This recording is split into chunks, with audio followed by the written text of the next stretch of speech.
Oh man, do I hate to be always right. You know,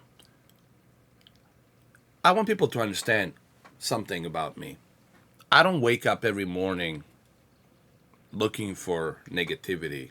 I don't wake up every morning looking to trash a product or trash a brand. No, that's not me. Even when Stadia failed, I didn't want to see Stadia Google fail. But the reason Stadia Google failed is because they didn't listen. They didn't listen to us supporters, early adopters, us who actually want to see product succeed. And this is what happens when the companies don't listen to their supporters, when they don't listen to their fans. And well, yesterday, May 24th, 2023, the year of our Lord, we had PlayStation Showcase that's supposed to be showcasing the best of the best that PlayStation 5 has in store for us this year and the next year and the year after, right? And you would think that Jim Ryan would showcase that future, give us that roadmap, right? No, we did not see that.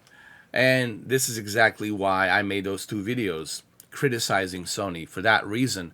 And that's why their showcase got 13,000 dislikes. And those 13,000 dislikes, it's exactly what I've been saying. As you can see, this article here by Metro and by GameCentral yesterday at 6:44 p.m. This article, it's saying exactly the same thing that I was preaching yesterday on those two videos that I did.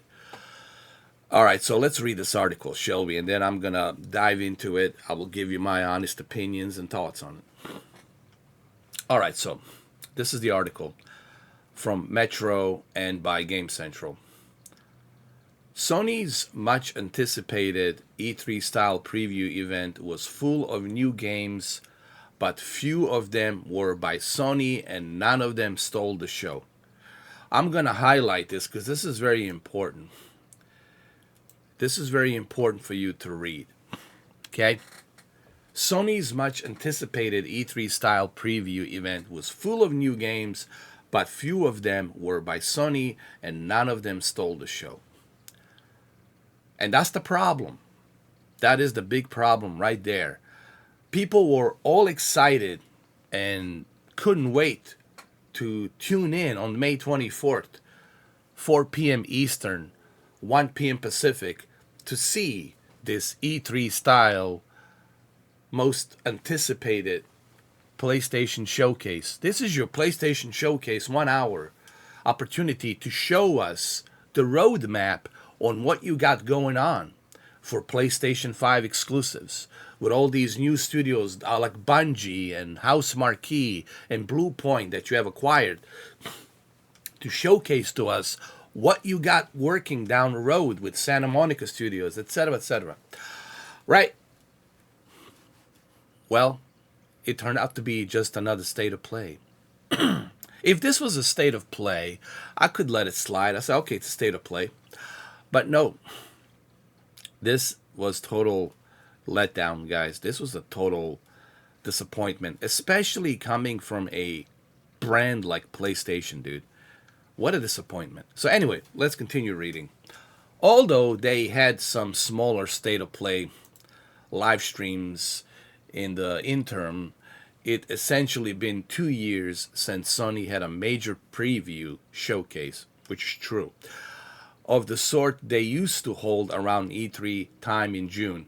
Well, that was the good old times when Jack Trent was in charge, when he was the CEO. But, he retired, and now we have yours truly, Jim Ryan. The PlayStation Showcase on Wednesday night was implied to be a return to those times, and in terms of its structure and the number of announcements it was. So, why was it so underwhelming? One of the most obvious problems was the heavy reliance on pre rendered footage, and I agree on that. Like, why you want to show us a pre-rendered footage, the CGI footage trailers? We want to see the gameplay, man. Why is this so difficult for these companies and these corporations and these developers to understand? We don't want to see CGI trailers. I want to see a gameplay. Same thing with Metal Gear Solid 3. I want to see a gameplay of the remake of Metal Gear Solid 3. Where's the gameplay, dude? That's what I want to see. Not a pre-rendered trailer, CGI trailer that anyone could have made with Unreal Engine 5 and pretty powerful PC, like a fan made, pre-rendered CGI movie trailer. When are these developers and these companies going to understand that? We don't care about the trailers. We care about the gameplay. These are the video games. This is not movies. If this was a movies showcase, Hollywood movies showcase, then yeah, show me the trailers. I want to see the trailers. I expect to see the trailers. It's movies. But this is not movies. This is video games. I want to see the gameplay. How does it play? What's the frame rate like? Those are the things we all want to know. Those are the things we all want to see. I mean, they just recently had an interview on Kind of Funny Games podcast with Phil Spencer. And they were asking this same exact question to Phil Spencer. When are we going to see gameplay footage, instead of just a pre-rendered CGI videos? So anyway, moving on with this article. One of the most obvious problems was the heavy reliance on pre-rendered footage, with the vast majority of trailers starting with the dreaded phrase, not actual gameplay.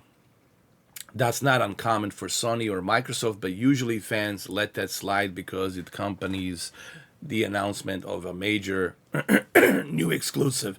I cannot talk! But only new games from Sony themselves were PvP, and probably live service titles like Heist Games, Fair Game, and Bungie's new Marathon. And those games like Marathon and like Fair Game, Heist, Fair Game, they're mediocre, honestly. I look at the Marathon from Bungie and it looks all right. It looks decent. Looks nothing too crazy, honestly. The only big name first-party games of the night was Spider-Man 2, which still didn't get a release date. I mean, think about that. You still don't know when Spider-Man 2 is going to be released. Here we are, almost in June, and you don't even know when Spider-Man 2 is going to be released.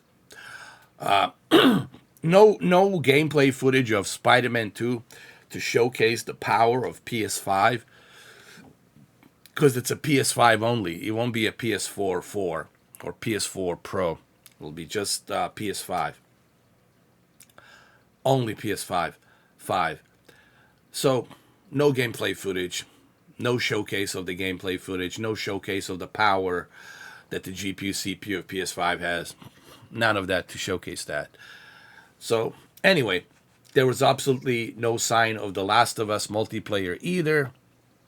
Ghost of Tsushima 2, Twisted Metal, or a new Astrobot. And that's just the games that are known to exist. We still have no idea what studios like Blue Point, House Marquee, and Santa Monica are up to next.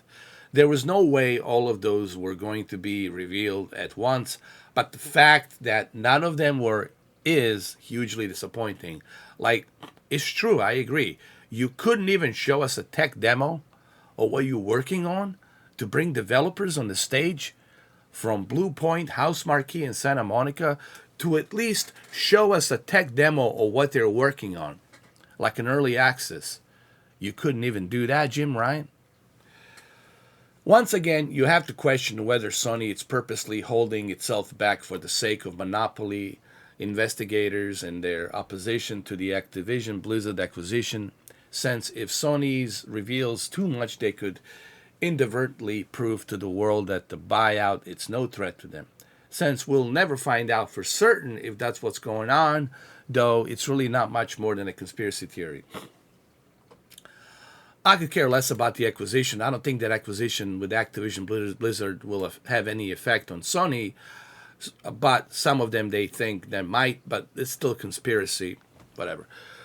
And then it says over here, so why isn't Sony announcing more? Why do they seem to be going out of their way to say as little as possible at every opportunity?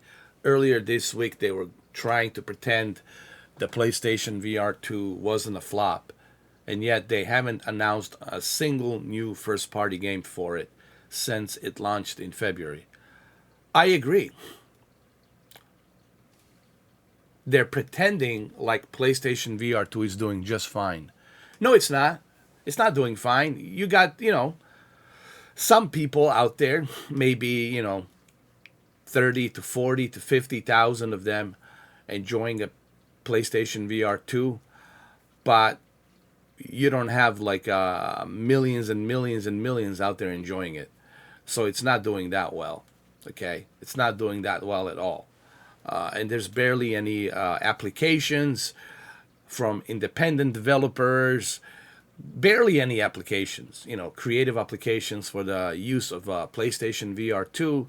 No one's jumping on board to create any social experiment applications. You don't see any partnership with some of these other independent application developers like Big Screen VR and others, Chat VR, etc., etc., etc. So you see diddly shit of any of them jumping on board for PlayStation VR 2. Do you know why? Because they know the PlayStation VR 2, it's a flop. They know that the MetaQuest Facebook is where it's at, and that's where they're going to go. Because the MetaQuest 3 is coming out this summer, and that's where they want to be. And they're going to cut the price down on the MetaQuest 2, and majority of people are going to be buying MetaQuest 2 instead of PlayStation VR 2 because of so many more experiences, so many more cool games they can play. So why would they spend $600 on a PlayStation VR 2 when they can buy either MetaQuest 3 or MetaQuest 2 even cheaper? So, come on, Sony. Who are you trying to pull big giant log of wood in front of our eyes? Come on, man. Anyway, so like it says, they act like they pretend like PlayStation VR 2 wasn't a flop, and yet they haven't announced a single new first-party game for it since it launched in February of 22nd, with the headset only getting a mere 6 minutes of airtime in the showcase. Only 6 minutes of airtime, man. Come on. During which the highest profile game was already announced VR mode for Resident Evil 4, and of course the Crossfire, which it's a third-party game. And even Resident Evil 4 is a third-party game. It will be available on the PC. Yes, Resident Evil 4 is not just going to be exclusively to Sony. It's going to be available on the PC as well. But it's Resident Evil 4. I played Resident Evil 4. I played it on Quest 2. I played it many times. I know it's a remake, but still, it's Resident Evil 4, dude. It's not like a new IP exclusive that's coming for PlayStation VR 2 exclusively. I mean, it's going to be a nice experience, but been there, done that. I played the game. You played the game. Who hasn't played the Resident Evil 4? Who hasn't played Resident Evil 4? Them and their mothers and their grandmas and their grandpas and their parents. They all have played Resident Evil 4. They know what's going on in the game. They know what to expect in the game. So anyway, unless Sony developers have secretly been on strike for the last 2 years, there must be a dozen or more titles in the state where they can at least be shown off with a pre-rendered trailer. That's what I'm saying. If you already have something going on in the past 2.5 years or past 3 years, then you should be at least able to do a pre-rendered trailer or a tech demo coming to the showcase, and let the Jim Ryan introduce you and do a tech demo showcase. Show us what you got going on. A tech demo. Hey, this is what we're working on, guys.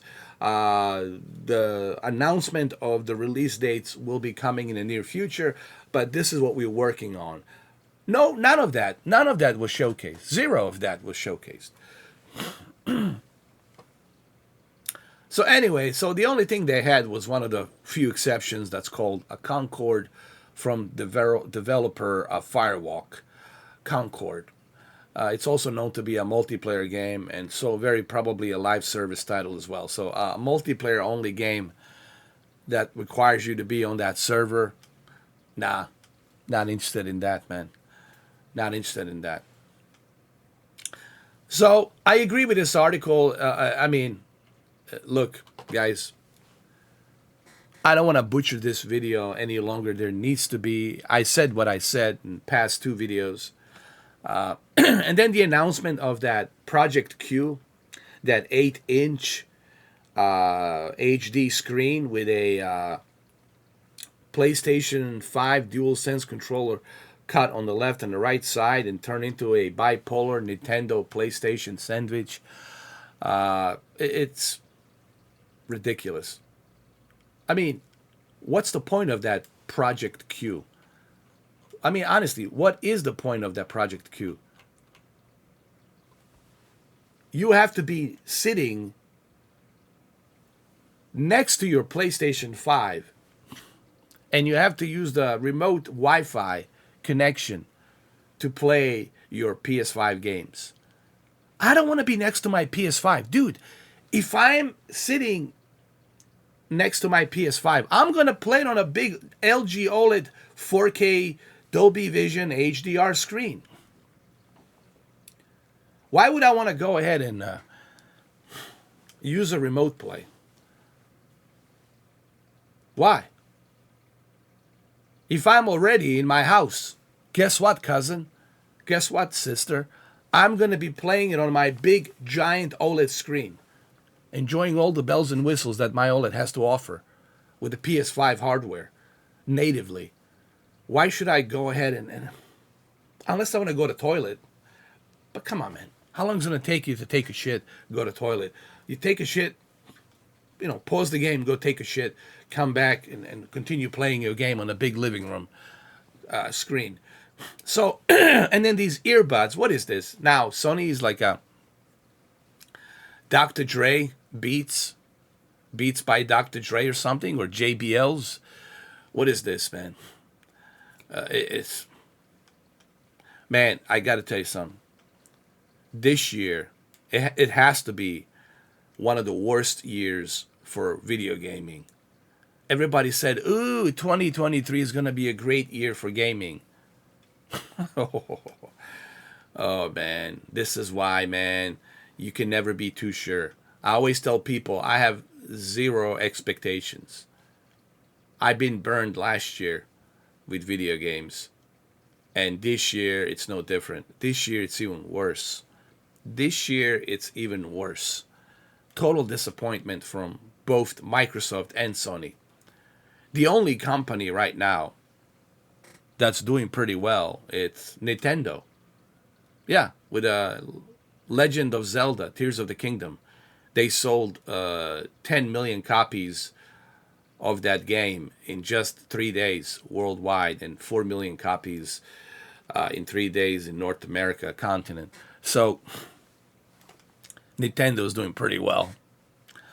But Nintendo has no competition because they are in their own ecosystem. They have their own ecosystem and they're doing pretty well, man. So if you're going to be a fanboy, you might as well be a Nintendo fanboy at this point. I mean, I would be very comfortable being a Nintendo fanboy. It wouldn't bother me one bit, dude. I do have some, criticism. They should bring back Nintendo 3DS XL. They should bring 3D. And I would love to see, 4K HDR, Nintendo Pro with a better GPU, better CPU. I would love to see that, obviously. But who knows? We might see that next year. Don't expect to see any announcement for Nintendo Pro or whatever they call it, whatever Nintendo next generation they release. Don't expect to see any announcements until maybe next year. Next year, I think next year you might see an announcement from Nintendo. 100% next year, 2024. So, but like I said, Nintendo's sitting pretty well. They're very comfortable. They're not struggling. They have no competitors. They have no competition. They're enjoying life, as they have been for past 4 decades, 40 years, Yeah, 40 years they've been enjoying the accolades.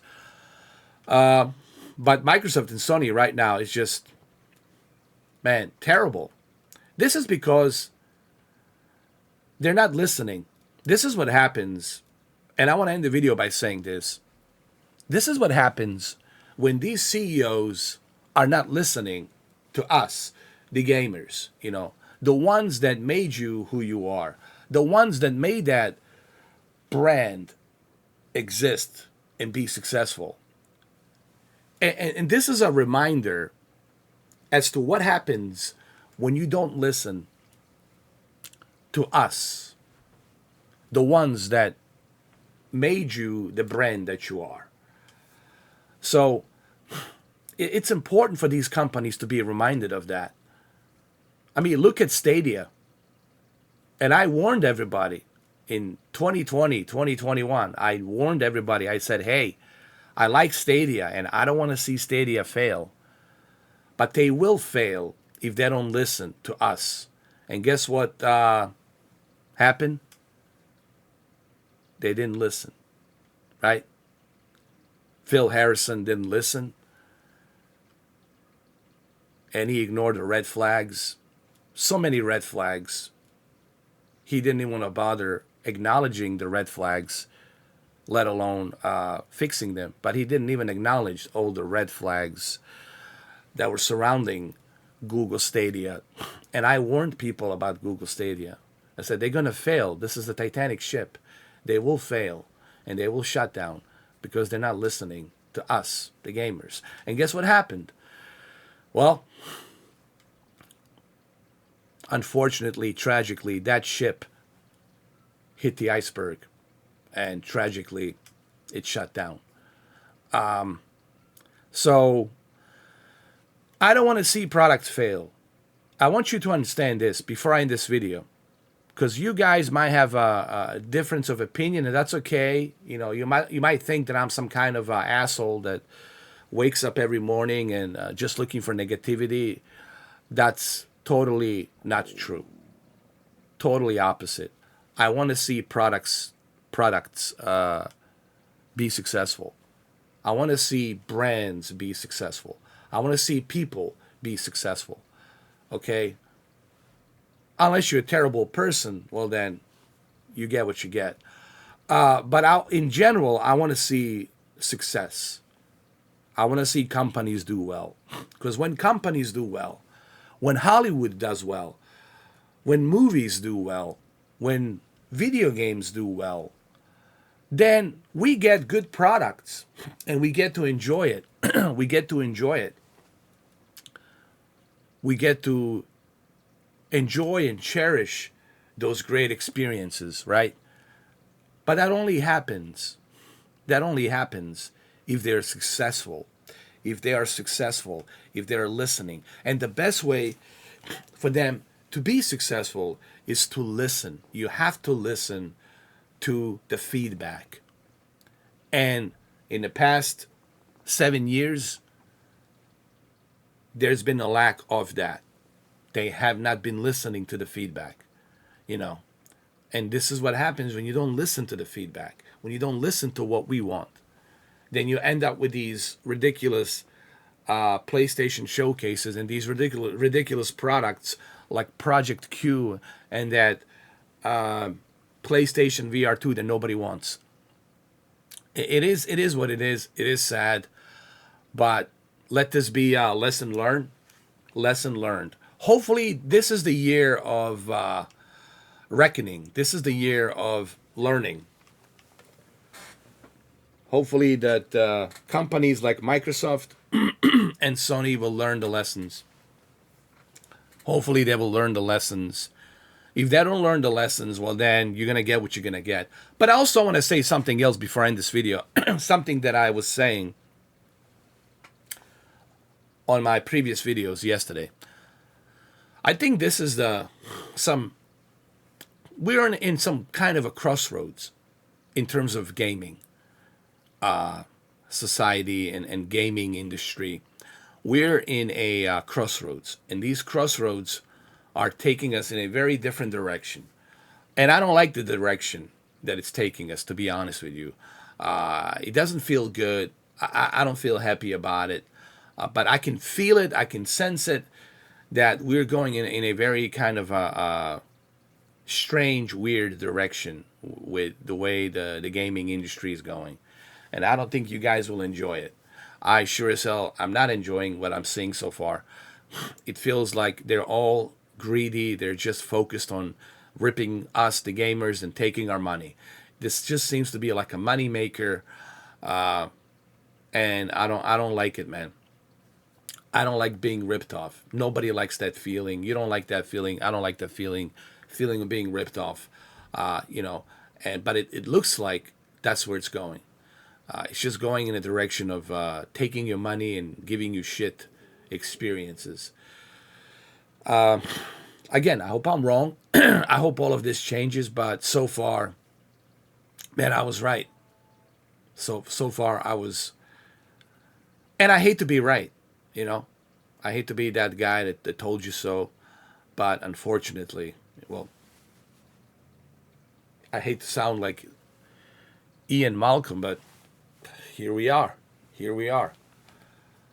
All right, sorry for a long video, but there was no way for me to do this any shorter than 26, 27 minutes, because there's so much I have to unpack here, and there's so much I have to say here. All right, let me know what you guys think. I'll catch you guys later. Stay positive, be good, and I'll see you in the next one. Take care.